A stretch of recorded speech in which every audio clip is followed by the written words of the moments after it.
VP নূরকে যেভাবে পেটানো হয়েছে সেটি আসলে একরকম সাপ পেটানোর মতোই।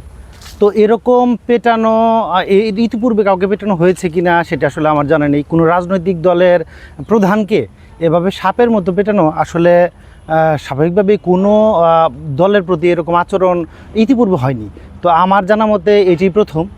তো গণঅভ্যুত্থানের পরে ২৪-এর গণঅভ্যুত্থানের পরে কোনো রাজনৈতিক দলের নেতাকে আসলে এরকম চরমভাবে পিটিয়ে আইসিইউতে পাঠানোর যে ব্যাপারটা, এটি আসলে এবারই প্রথম।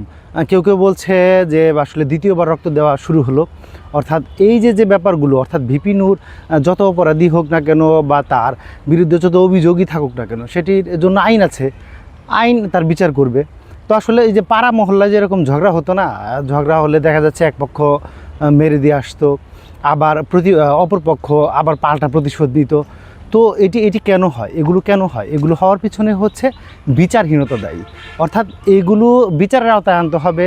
তার মানে সেই একই কথা, দুর্নীতি এবং বিচারহীনতা, এই দুটো জিনিস যদি আসলে নিয়ন্ত্রণ করা না যায়, তাহলে এই ধরনের অপরাধ বা এই ধরনের ঘটনা পুনরাবৃত্তি হওয়াটা কিন্তু অস্বাভাবিক কিছু নয়।